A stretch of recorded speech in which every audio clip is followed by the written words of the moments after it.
प्रथम स्कंध में प्रथम अध्याय में प्रथम श्लोक में श्री व्यास जी महाराज ने ब्रह्म सूत्र के द्वितीय सूत्र का निरूपण किया है। ब्रह्म सूत्र क्या है?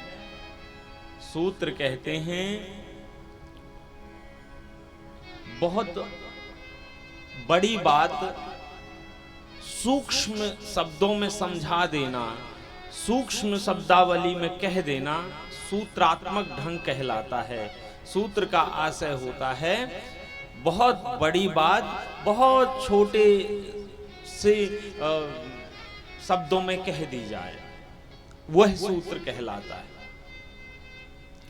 ब्रह्म सूत्र में ब्रह्म को जानने के लिए सूत्र दिए गए हैं कि ब्रह्म क्या है और ब्रह्म को पाने के लिए मनुष्य को क्या करना चाहिए। श्रीमद् भागवत के मंगलाचरण का आरंभ होता है तो बड़ी विचारणीय और चिंतनशील बात यह है कि संसार में जितने भी ग्रंथ हैं, दुनिया में जितने भी ग्रंथ लिखे गए, उन सबों में उन इष्ट देवताओं का महाराज वंदना की गई, प्रार्थना की गई। पहले श्लोक में, श्रीमद् भागवत के पहले श्लोक में बहुत आश्चर्यजनक बात लिखते हैं श्री व्यास जी। जन्माद्यस्य यतोऽन्वयादितरतश्चार्थे स्वभिज्ञस्वराय तेने ब्रह्महृदाय आदिकवये मुह्यन्ति यत्सूरयः तेजो वारिमृदां यथा विनिमयो यत्र त्रिसर्गो मृषा धाम्ना स्वेन सदा निरस्तकुहकं सत्यं परं धीमहि। धीमहि लौकिक व्याकरण पाणिनीय शास्त्र में नहीं बनता। भगवान पाणिनि इस संसार के सबसे बड़े वैयाकरणी, उन्होंने पाणिनि व्याकरण में 4000 लगभग 3994 सूत्र लिखे हैं। उस 3994 सूत्रों में दुनिया के सभी जितने भी वर्ड हैं वो समाहित हैं। इसलिए लौकिक व्याकरण में बहुत सारे व्याकरण हुए, इंद्र व्याकरण हुए, बारहस्पत्य व्याकरण हुआ, वाचस्पति व्याकरण हुई, कई व्याकरण हुए, लेकिन हमारे साहित्यों में और संस्कृत जगत में सबसे प्रचलित और प्रसिद्ध पाणिनीय व्याकरण शास्त्र हुआ, जो अष्टाध्यायी के माध्यम से भगवान पाणिनि ने इस संसार को दिया। तो धीमहि शब्द जो है पाणिनीय व्याकरण में नहीं बनता, ये वैदिक व्याकरण में बनता है। पाणिनीय व्याकरण में बनेगा ध्यायमाम, धीमहि नहीं बनता। ये वैदिक व्याकरण का शब्द है। तो वैदिक शब्दों का प्रयोग करके ये कहना चाहते हैं कि ये जो शास्त्र है ये वैदिक परंपरा का शास्त्र है। इसमें एक एक शब्द जो तिरोहित है, जो लिखा गया है, वो संसार के ऐसे सामान्य शास्त्रों से नहीं लिया गया। ये तो वेद की ही व्याख्या की गई है, वेद के ही उन अगूढ़ सिद्धांतों को निरूपित किया गया है जो सामान्य जनमानस वेद की व्याकरण वेद का महाराज सार ना समझ पाए। उसके लिए श्रीमद् भागवत में उसी वेद के सिद्धांतों का निरूपण किया गया है। लिए जिनके बारे में जानने के लिए अगर प्रयास किया जाए, हम सब तो सामान्य लोग हैं, वहां तो भैया आदि कवये मुह्यन्ति, बड़े बड़े आदि कवि कहा गया है ब्रह्मा जी को। ब्रह्मा जी भी जिनकी लीलाओं में विमोहित हो गए। भगवान ने जब लीलाएं की ब्रज में तो भगवान बैठ करके ब्रह्मा जी ब्रह्मलोक से देख रहे हैं, ये कैसा ब्रह्म जो जाकर के ग्वाल वालों के साथ जूठा कूटा खाए,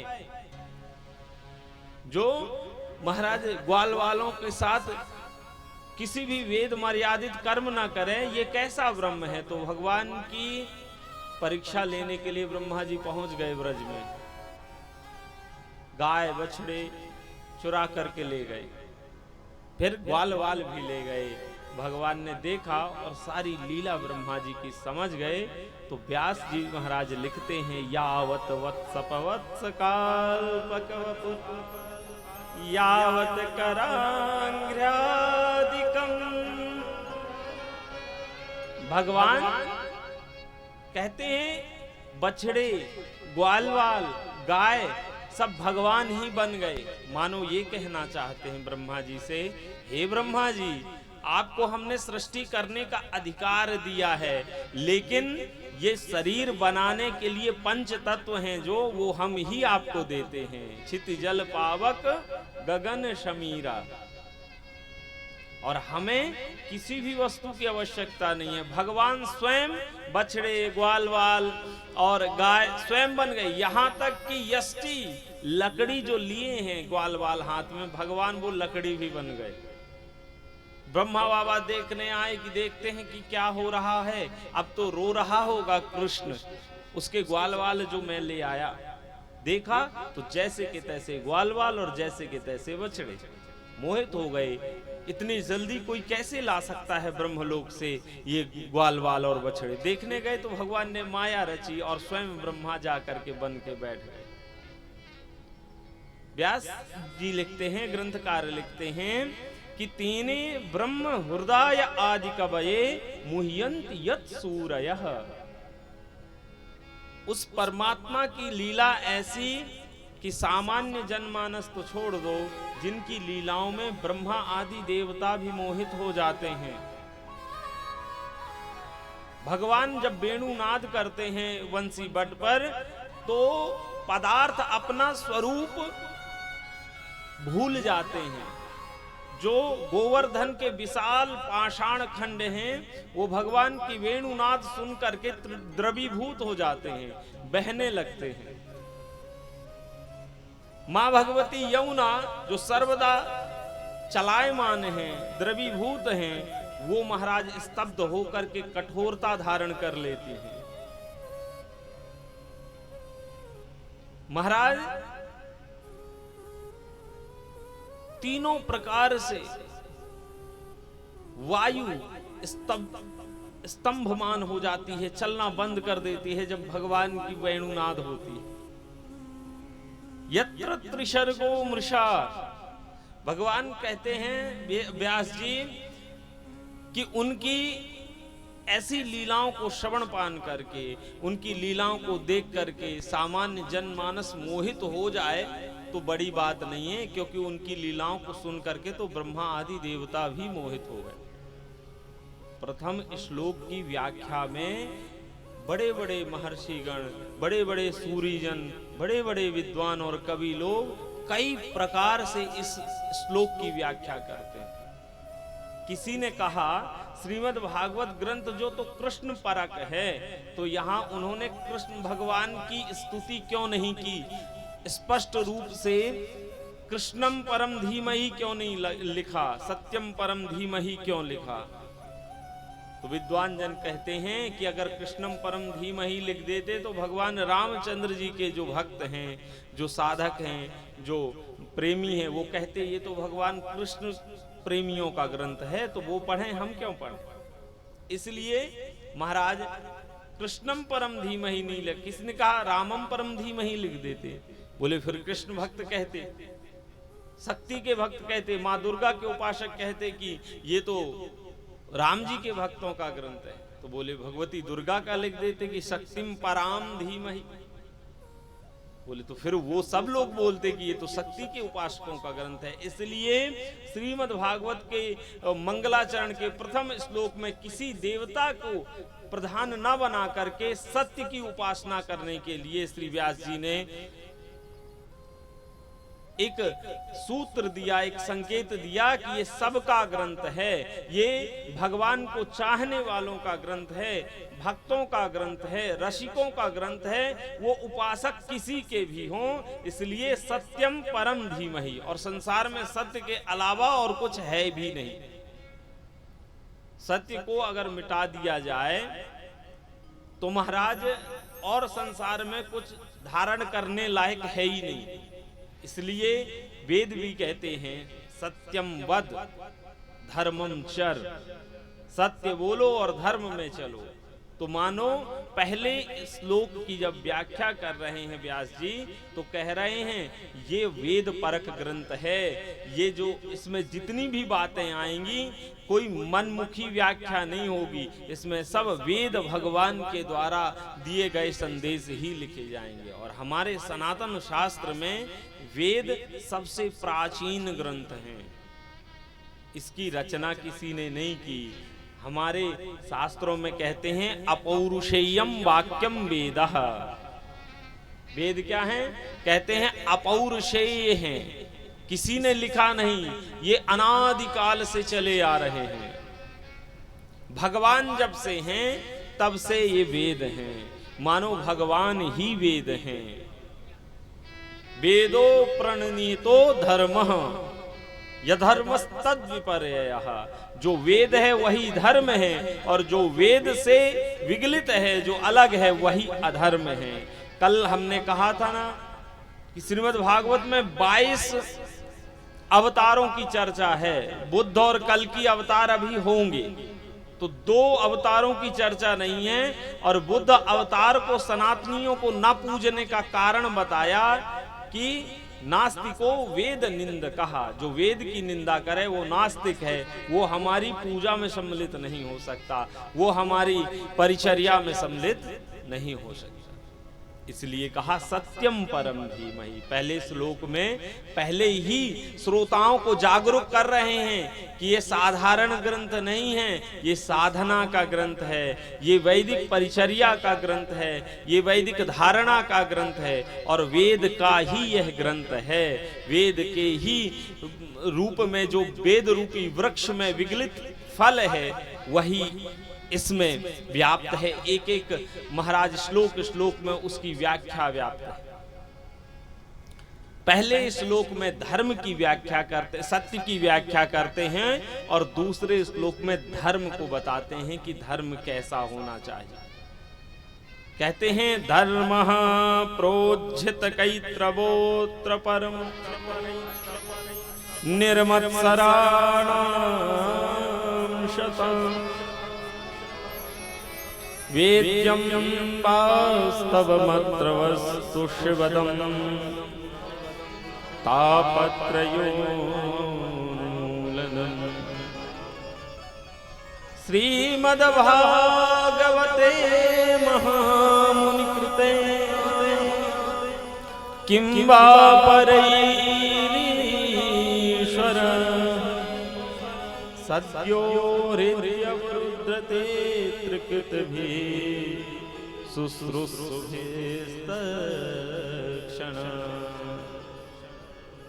अनुबंध चतुष्टय में कहते हैं विषय, अधिकारी, संबंध और प्रयोजन। तो भागवत सुनने का अधिकारी कौन है? भागवत कौन सुन सकता है? तो कह रहे निर्मत्सराणाम शताम, जो निर्मत्सर हो गया है। ये निर्मत्सरता क्या है? बहुत ध्यान से सुनना। निर्मत्सर का आशय है परोत्कर्षम असहिनम मत्सरः, दूसरों की प्रगति न देखी जाए जिससे, वो मत्सरता है। अरे हम तो मेहनत करे करे मरे जा रहे हैं, पड़ोसी के यहाँ तो महाराज नित नए मकान बन रहे हैं, नित्य नई गाड़ियां आ रही हैं, नित्य नई नई महाराज व्यवस्थाएं हो रही हैं, और हम मेहनत कर कर के परेशान। जरूर कहीं 2 नंबर का पैसा आ रहा होगा। अब शास्त्र कहते हैं, व्यास जी लिखते हैं कि ये जिनके हृदय में मत्सरता है उनको सुनने का ग्रंथ नहीं है, जो निर्मत्सर हो गए हैं उनका यह ग्रंथ है। और या कई विद्वान कहते हैं कि इस ग्रंथ को सुनने के बाद जीव निर्मत्सर हो जाता है। और धर्म की व्याख्या करते हैं। धर्म क्या है? धर्मा प्रोज्झित गैत्रगोत्र पर। धर्म क्या है? कहते हैं धर्म वह है जो आपको काम मिला है, जो आपको व्यवस्था दी गई है। परिवार में आप यदि स्टूडेंट हैं, विद्यार्थी हैं, तो आपका धर्म है अध्ययन करना। पिता हैं तो अपने संतान की और घर परिवार की व्यवस्था करना आपका पहला कर्तव्य है, पहला धर्म है। सामान्य धर्म है अपना और अपनों की व्यवस्था करना, लेकिन श्रीमद् भागवत सामान्य धर्म की बात नहीं करता, ये तो परम धर्म की बात करता है। कहते हैं परम धर्म वह है कि सामान्य धर्म को निभाने के बाद जब व्यक्ति दूसरों के बारे में अच्छा सोचने लगे, जगत कल्याण की बात करने लगे, तो वह श्रीमद् भागवत ग्रंथ सुनने का अधिकारी बन जाता है, या वह भगवत कृपा का अधिकारी बन जाता है। और यही बात वस्तु यहां वेद्यम वास्तव मत्र वस्तु शिवदम, शिवदम वस्तु, सही बात लिखी है। और सही बात वेदांत का एक ग्रंथ है वेदांत सार, यतीन्द्र स्वामी ने लिखा है उसमें कि वास्तव वस्तु क्या है। वेदांत सार में ग्रंथ में लिखते हैं कि असल वस्तु इस संसार में केवल परमात्मा है। ये बोले ना यहां पर वेद्यम वास्तव अत्र वस्तु शिवदम, तो वहां कहते हैं कि वास्तव वस्तु तो इस संसार में केवल परमात्मा है जो जानने लायक है। कहते हैं यहां पर परमात्मा को कब जानेंगे? बोले तापत्रयोन्मूलनम,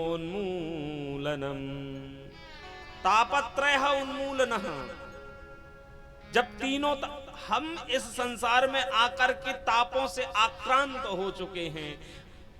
जितने भी लोग हैं, जितने भी संसारी हैं, कोई ना कोई परेशानी सबको है संसार में। ये तो दुखालयम अशाश्वतम, गीता में लिखते हैं भगवान, ये दुखालय और अशाश्वत है। तो ऐसा हो नहीं सकता कि संसार में रह करके कोई ना कोई परेशानी ना हो। यह वह ग्रंथ है जो तीनों तापों का उन्मूलन करके और आपको वस्तुतः ब्रह्म वस्तु से मिलाता है, वास्तव सच्ची वस्तु का निरूपण कराता है।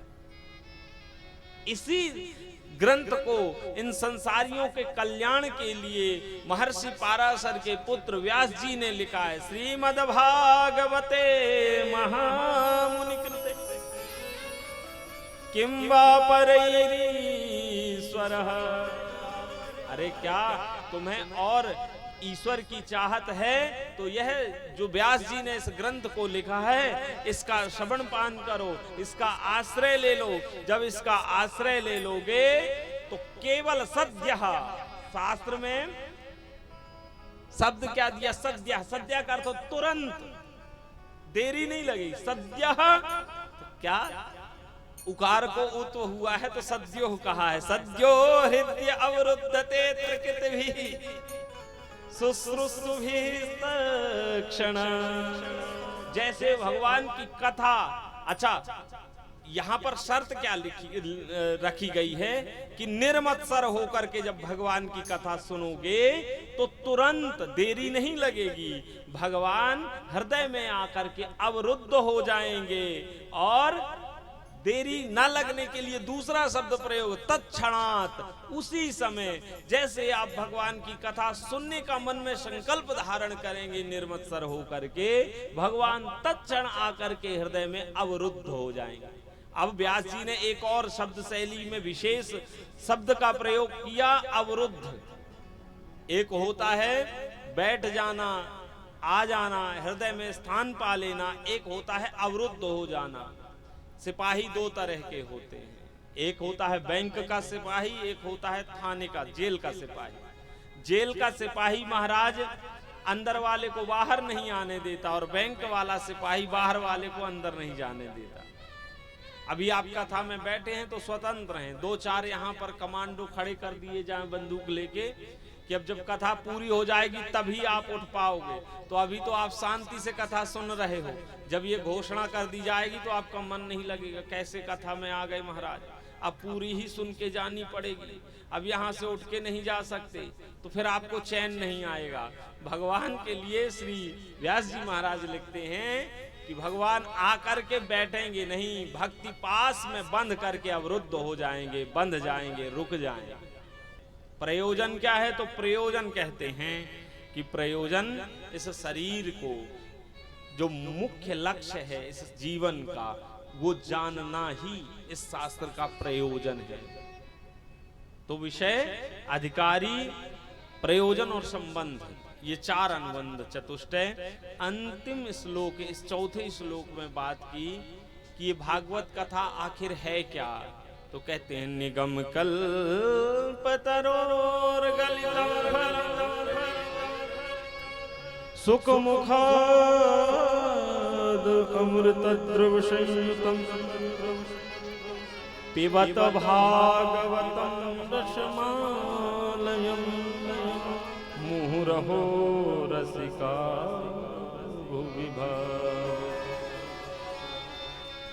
निगम का आशय होता है वेद, वेद रूपी वृक्ष की उच्च शाखा में लगा हुआ विगलित फल है। विगलित का मतलब गला न समझ लेना, विगलित का आशय है पका, और ऐसा पका जहां कहीं भी कसायता का अनुभव ना हो, जब परिपूर्ण रूप से पक जाए, ऐसे फल को विगलित कहा। किसी ने कहा हम फल तभी खाते हैं जब मीठा होता है, और मीठे फल की गारंटी क्या है? कहते हैं एक जीव है जो फलों का पार की है। कौन सा? तोता। तोता जिस फल में चोंच मार देता है वो मीठा ही होता है, या तोता जिस फल में चोंच मारता है वो मीठा हो जाता है। इसीलिए कहें कि सुख मुखाद अमृतद्रव संयुतम, भगवान सुखदेव के मुख से निश्रित है आया हुआ ये फल है। तो कहीं कषयता की कोई बात नहीं श्रीमद् भागवत में। बात कही कि आम आपको दे दिया जाएगा तो कैसे खाएंगे? बोले पहले उसको अमनिया करेंगे फिर खाएंगे, उसका जो छिलका है और उसका गुठली है उसको निकाल के फेंक देंगे। लेकिन आम रस निकाल के आम को, आम का रस बना दिया जाए तो उसमें कुछ भी त्याज्य नहीं होगा, वो संपूर्ण आम रस पीने योग्य होगा। उसीलिए इस श्रीमद् भागवत में जो ऐसी वस्तु थी वेद में जो सामान्य लोगों के स्तर से ऊपर थी, उसको ग्रहण नहीं किया गया। ऐसे ऐसे महाराज बातों को लिया गया, ऐसे सूत्रों को इस ग्रंथ में रखा गया जो त्याज्य नहीं है। एक भी शब्द ऐसा नहीं है जो सुनने लायक ना हो। इसीलिए जो शब्द शैली का प्रयोग करते हैं, कहते पिबत भागवतम रसमालयम, श्रीमद् भागवत कथा का पान करो, पियो। इसको महाराज ऐसा फल है कि खाने और चूसने लायक नहीं है, इसका तो पान करने लायक है। क्यों? क्योंकि इसमें कुछ भी वस्तु त्यागने योग्य नहीं है। पिबत भागवतम रसमालयम मुहुरहो रसिका भुविभाव। और दो लोगों को बुलाया। भागवत कथा के आमंत्रण केवल दो जगह जाते हैं, कार्ड। अरे हम लोग तो चाहे जिसको बुला लें, लेकिन व्यास जी दो लोगों को बुला रहे हैं। किनको? बोले कहते हैं रसिका भूविभाव का। विद्वानों को भी नहीं बुलाया है। बोले आओगे कथा सुनना है तो सुन लो, लेकिन विद्वानों की जरूरत नहीं है यहाँ। कह रहे हैं हे रसिकों, हे भावुकों, आप आओ और भगवान की कथा का आकर के आस्वादन करो। देखो एक बात है, जिसको प्यास लगी हो ना, आपके घर पहुंचे हो, आप उसको पानी दो तो ये ना पूछेगा कि ये कहाँ का पानी है। जिसको प्यास नहीं होगी तो बोलेगा कहाँ से लाए हो पानी? कहेंगे अरे बोर का पानी है। अच्छा साफ सुथरा? अरे महाराज एक नंबर आरओ लगाए हैं, उसी से निकाल। ठंडा है कि नहीं है? बिल्कुल अभी ठंडा है, बिल्कुल लेकर के आए हैं ठंडा ठंडा। अच्छा, फ्रिज का ठंडा है या मटके का ठंडा है? क्योंकि उसको प्यास ही नहीं है तो 10 तरह की बातें करेगा, और प्यास लगी हो तो कहाँ का गरम, कहाँ का बोर और कहाँ का क्या। ला भैया तू तो हमको पानी दे दे, हम अपनी प्यास बुझा लें। बस बात इतनी सी है। व्यास जी लिखते हैं कि हे रसिकों, हे भावुकों, आप आओ और कथा में विराजमान हो जाओ और आप इस कथा का आस्वादन करो, क्योंकि आपको प्रश्न नहीं करना कि अच्छा, जिसको मन में कथा सुनने की इच्छा नहीं होगी वो आकर के पंडाल में बैठेगा और कमियां गिनेगा। पंडाल सही नहीं लगा, आहा बहुत छोटा पंडाल है, अरे लाइट की व्यवस्था कमजोर है, व्यास जी भी नए नए लग रहे हैं, ये सब ढूंढता रहेगा कमी कहाँ है। संगीत में आनंद नहीं आया, मजा नहीं है, यही सब वो देखेगा कमियां कहाँ हैं। और जिसे भगवान की कथा से मतलब वो सब ये चीजें नहीं गिनता, वो भगवान की कथा सुनता है। इसलिए व्यास जी ने कहा, हे रसिकों, हे भावुकों, आप आमंत्रित हो, आप आइए और भगवान की कथा सुनिए।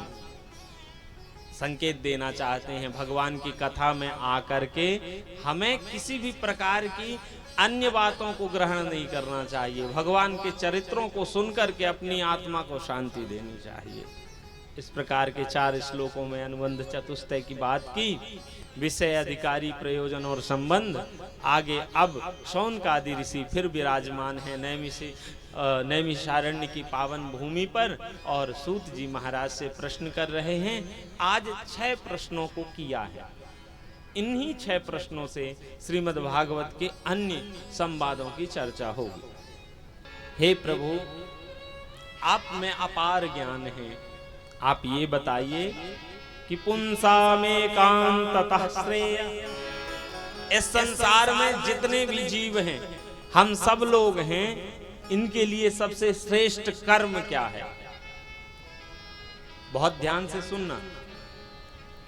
शौनकादि ऋषि पूछ रहे हैं सूत जी महाराज से, हम सब आप लोग जो पैदा हो गए हैं संसार में, हमारा मुख्य कर्तव्य क्या है, मुख्य प्रयोजन क्या है? गौण प्रयोजन तो ये है कि जितने भी काम हैं, जो जहां जिस स्थिति में है उस काम को कर ही रहा है व्यक्ति। माँ है तो अपने पुत्रों की सेवा कर रही, पिता है तो परिवार का महाराज नियोजन कर रहा है, परिवार की व्यवस्था कर रहा है, विद्यार्थी है तो पढ़ रहा है। हर एक व्यक्ति अपने अपने जगह अपने कर्मों का साधन कर रहा है। ये तो गौण कर्म है, ये तो सामान्य बात है, लेकिन ये चिंतन करो कि क्या सच में इन्हीं कामों को करने के लिए यह शरीर मिला है या कोई और भी प्रयोजन था? तो महाराज वो जो मुख्य प्रयोजन है शरीर का, वो आप बताएं। श्रेयस्कर कर्म क्या है जिससे इस शरीर का कल्याण हो जाए? संसार में बहुत सारे शास्त्र हैं, भूरिणी भूरि कर्माणि श्रोतव्यानि विभागश, 18 पुराण, 1 लाख श्लोकों का ग्रंथ महाभारत, 6 शास्त्र, 108 उपनिषद, तरह तरह के साहित्य और जाने कितने शास्त्र, 4 वेद, 4 उपवेद। महाराज इतने शास्त्र हैं कि सबको पढ़ना संभव नहीं है। तो उन शास्त्रों का सार क्या है? हमने सुना है कि भगवान इस धराधाम में अवतार लेते हैं। तो भगवान के कितने अवतार हुए और उन अवतारों का प्रयोजन क्या है? भगवान से कह रहे हैं शौनकादि ऋषि कि भगवान ने अवतार लेकर के जब इस धराधाम से पधार गए, स्वधाम गमन कर गए, तो धर्मः कम शरणं गतः, धर्म किसकी शरण में गया और अभी धर्म कहाँ स्थापित है, ये सब की चर्चा आप हमें बताएं, हम बड़े जिज्ञासु हैं। तो सभी शौनकादि ऋषियों ने प्रश्न किया और आज महर्षियों की ये वाणी सुन करके श्री सूत जी महाराज ने सबसे पहले अपने गुरु जी महाराज सुखदेव जी महाराज का ध्यान किया। यस्वानुभावमखिल स्तुतिसारमेकम् आध्यात्मदीपमतितिरीर्षितां तनून्धम् संसारिणां करुणयाः पुराण गुह्यम् तं व्याससूनमुपयाम गुरुं मुनीनां। संसारियों पे करुणा करने के लिए एक ज्ञान रूपी दीपक का महाराज दीपक को प्रज्वलित किया है श्री व्यास जी महाराज ने कि ये संसारी जो माया मोह और संसार के जंजालों में फंस करके दुखी हैं, इनके अज्ञान का तिरोधान हो जाए, समाप्ति हो जाए। इसलिए श्रीमद् भागवत रूपी दीपक का प्रज्वलन किया है, जलाया है कि हे संसारियों, इसको सुन करके, इसका आश्रय लेकर के संसार की सच्ची वस्तु जान लो। तो व्यास जी को प्रणाम किया है। भगवान नारायण और भगवती सरस्वती को प्रणाम करते हुए अब कहें कि तुमने सबसे पहला प्रश्न पूछा था कि संसारियों का कल्याण कैसे हो, इस जीव का लक्ष्य क्या है, परम लक्ष्य क्या है। सूत जी महाराज कहते हैं सारे संसारियों का एक ही धर्म है। बहुत ध्यान से सुनना, हम सबका एकमात्र लक्ष्य है कि सबई पुंसाम परो धर्म यतो भक्तिरधोक्षजे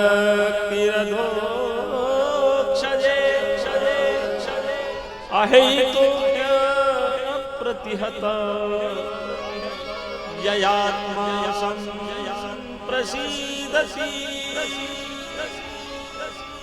एकमात्र लक्ष्य क्या है जीव का? लक्ष्य है भगवान अधोक्षज के चरणों में भक्ति हो जाए, प्रेम हो जाए। क्या हो जाए? जीवन में सब कुछ किया, बहुत मेहनत की, बहुत से अनुष्ठान किए, बहुत कथाएं सुनी, बहुत यज्ञ कर लिए, बहुत पूजा करते हैं, लेकिन फिर भी भगवान के महाराज चरित्रों में संशय बना हुआ है, भगवान की लीलाओं में संशय बना हुआ है, मन पूरा मुड़ नहीं रहा, भगवान से प्रेम नहीं है, मन में कपट भरा हुआ है, दूसरों के प्रति ईर्षा भरी भई है। तो ये सारे प्रयोजन भागवतकार लिखते हैं जैसे राख में हवन करने से कोई फल नहीं मिलता, इसी प्रकार भगवान से प्रेम ना हो, सारे कर्मकांड हो जाएं, उससे कोई फल नहीं मिलने वाला। एक पल कुछ भी आपकी सामर्थ्य नहीं है, कोई पूजन करने का सामर्थ्य नहीं है, कोई बड़ा पूजन करवाने का सामर्थ्य नहीं है, और आपको भगवान से प्रेम है तो मन का एक पुष्प भगवान को चढ़ा दो। भगवान शंकराचार्य भगवान शिव की स्तुति करते हैं और ऐसी दिव्य स्तुति करते हैं। एक भक्त बैठा था, उसके पास कुछ नहीं था, उसने देखा कि मंदिरों में भीड़ लगी है, आजकल तो वीआईपी कल्चर है महाराज, बेचारी जनता, ये बड़ी कहने में बड़ा संकोच लगता है कि हमारे इस समाज को जाने क्या होता जा रहा है। और सरकार ने लगभग सारे मंदिरों पे कब्जा किया है और लोग गालियां ब्राह्मणों को देते हैं, बोलो राधे राधे। और हमारे गांव में एक सीधी कहावत है कि सीधा नाम महेरी का, सीधा नाम पकड़ दो, वो पंडित हैं बैठे हैं, उनको खूब गालियां दो और लोग तुम्हारी बहुत वो प्रशंसा करेंगे। एक दिन हम कहीं पढ़ रहे थे, वो लिखे थे कि मैं वहां गया और मुझे दर्शन नहीं करने दिया उन ब्राह्मण क्या करें, ब्राह्मणों के हाथ में भी व्यवस्था नहीं है, सरकार ने सारे मंदिरों में कब्जा किया और पैसे दो तो वीआईपी दर्शन होंगे, नहीं तो 4 घंटे लाइन में लगे रहो, बोलो राधे राधे। ये व्यवस्था है और जिसके पास पैसे वो गर्भगृह तक पहुंच जाएगा, उसके लिए कोई रोक टोक नहीं है। ये सरकार की व्यवस्था है। खैर हम उस विषय को नहीं कह रहे थे, कह रहे थे भक्ति, कह रहे भगवान से भक्ति हो जाए, भगवान से प्रेम हो जाए, ये मूल उद्देश्य है जीव का। कहते हैं कि परमात्मा से प्रेम हो जाए एक बार, सारे कर्म कांड जितने हैं। हाँ, बहुत अच्छा विषय। शंकराचार्य भगवान लिखते हैं स्तुति में, श्री ठाकुर, एक भक्त बैठा था, उसके पास कुछ नहीं था, वो देख रहा कि समाज में कितने बड़े बड़े अनुष्ठान हो रहे हैं, पूजा हो रही, सब कुछ हो रहा है, लेकिन मेरे पास तो कुछ नहीं है। तब वो कहते हैं कि आत्मा तुम गिरजामती सहचरा प्राणा शरीरम गृह पूजा ते विषयोपभोग रचना निद्रा समाधि स्थिति संचारः पदयो प्रदक्षिण विधि स्तोत्राणि सर्वा गिरौ यद यद कर्म करोति तत्तदखिलं शंभो तवाराधनम्। कहते हैं कि ये मेरी मति है ना, ये शरीर है जो, यही भगवान का मंदिर है।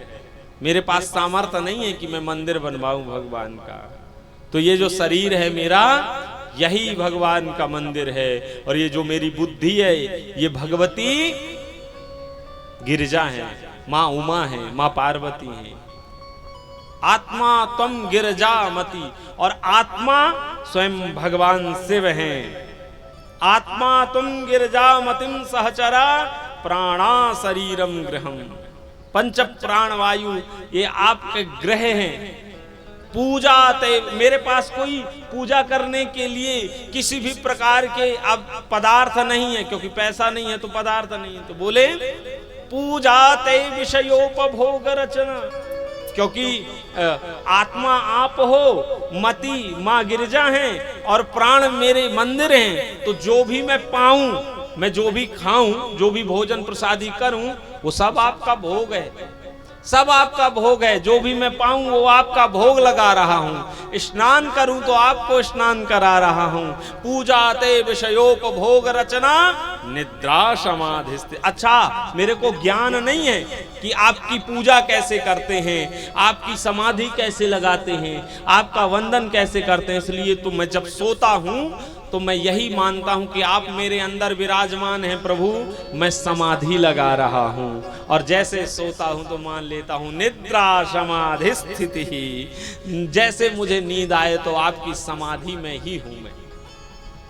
अच्छा, तीर्थों में जाने के लिए मेरे पास व्यवस्था नहीं है, मेरे पास द्रव्य नहीं है, तो मैं जहां भी संचरण करूं, मैं भी जहां जाऊं, वो सारा संसार आपका बनाया हुआ है और मेरे अंदर आप व्याप्त हैं। तो मैं समझता हूं कि सारा संसार ही तीर्थ है। जहां संचरण करूं वही तीर्थ में ही घूम रहा हूं। संचारः पदयो प्रदक्षिण विधि, पढ़ना लिखना नहीं आता तो आप मेरे अंदर विराजमान हैं। तो स्तोत्राणि सर्वा गिरौ, जो बोलूं वो सब स्तोत्र हैं आपके लिए प्रभु।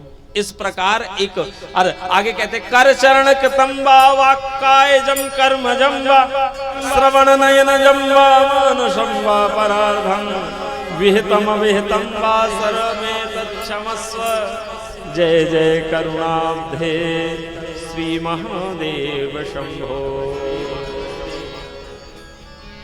किसी भी प्रकार कर्म, हाथ पैर वाणी मन कायिक वाचिक मानसिक किसी भी प्रकार के कर्म करूं, मैं सब आपको समर्पित करता हूं।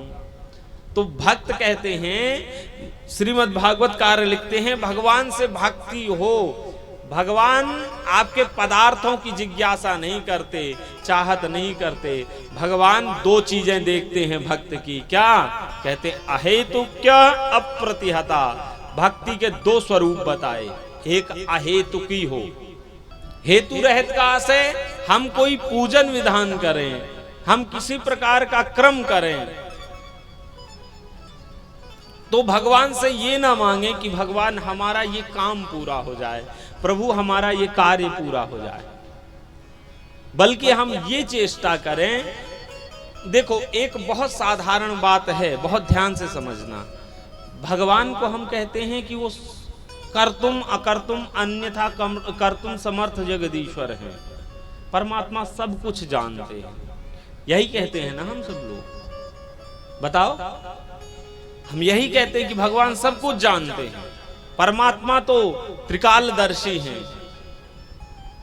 फिर हम भगवान के पास जाकर के ये कहते हैं कि प्रभु हमने ये तो पूजन कर दिया, लेकिन हमें ये चाहिए। भगवान भी चाहते हैं कि भक्त मुझसे कुछ मंगा ले तो मैं ऋणी ना बनूं। क्योंकि भगवान अगर ऋणी बन जाते हैं तो उसको भक्त के पीछे पीछे घूमना पड़ता है। तो कौन चाहेगा कि तुम्हारे पीछे पीछे घूमे, और ना मांगे तो ज्यादा फायदे में रहते हैं। जब ना मांगेंगे तो ज्यादा फायदे में रहेंगे। क्यों? राजा के पास जाकर के अगर कहो कि तो हमें 2 बोरी भूसा दे दो, तो वो कैसी बात होगी। इसी प्रकार परमात्मा के पास जाकर के संसार की वस्तुओं को मंगा रहे हो तो किस प्रकार होगा। तो भगवान भागवतकार लिखते हैं कि भक्ति के स्वरूप का पहला वर्णन करते हुए, भक्ति में 2 शर्तें हैं, एक अहेतुकी और एक अप्रतिहता। अहेतुकी का आशय यह है कि भक्ति करके, भगवान से प्रेम करके हम ये ना कहें कि प्रभु हमें इस वस्तु की चाहत है, ये हेतु रहित भक्ति। और लोग तो इस भक्ति का और भक्त का स्तर इतना गिर गया है वर्तमान समय में, बहुत ध्यान से सुनना, हम लोग इतने उच्च क्वालिटी के लालची हो चुके हैं, हमारी आध्यात्मिक स्तर का इतना पतन हो चुका है कि लोग सबसे पहले देखते हैं कि सबसे ज्यादा पावर किस देवता में है। लोग सोचते हैं अरे ये देवता, हम बहुत बार वहां गए काम नहीं हुआ, तो किसी ने कह दिया है आप दूसरी जगह जाओ, वहां तो तुरंत काम हो जाएगा। तो अपने राम फिर दूसरी जगह भागते चले गए। अरे यहाँ भी 4-5 बार चढ़ावा चढ़ा दिए, कुछ नहीं हुआ। बोले अरे वहां जाओ दूसरे धाम, तो वहां धाम पहुंच गए। धाम के चक्कर में अपना महाराज आराम समाप्त किए हैं और कहीं कोई आराम नहीं मिल रहा। भगवान के पास हम अपनी लोलुपताएं लेके जा रहे हैं, लालच लेके जा रहे हैं। भगवान, अच्छा आप कभी अकारण भक्ति करके देखो, भगवान से निष्काम प्रेम, उसमें आपको कहना नहीं पड़ेगा और सारे काम अपने आप हो जाएंगे।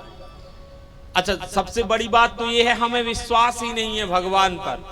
सामान्य विश्वास तो है लेकिन महाविश्वास नहीं है। महाविश्वास कैसे होता है? महाविश्वास आपको तभी होगा जब भगवान के प्रति आपको कामना नहीं रह जाएंगी, भगवान से मांगने के लिए कोई जिज्ञासा नहीं रह जाएगी। दूसरे नंबर की बात है अप्रतिहता।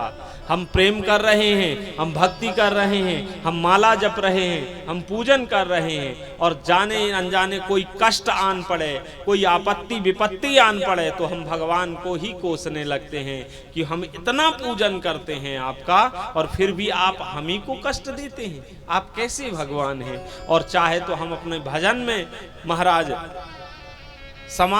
अपना भजन समाप्त कर दें, चाहे अपना पूजन समाप्त कर दें, हम अवरुद्ध कर दें, और जब काम बन जाए तो फिर पूजन चालू कर दें, उसे कहते हैं अब महाराज, उसमें कहते हैं कि ये अप्रतिहता भक्ति नहीं है। ये तो जब आपके काम बने तो आप भगवान से प्रेम करने लगे, और जब आपके काम नहीं बने कर्मवश तो आप भगवान से द्रोह करके भक्ति छूट गई।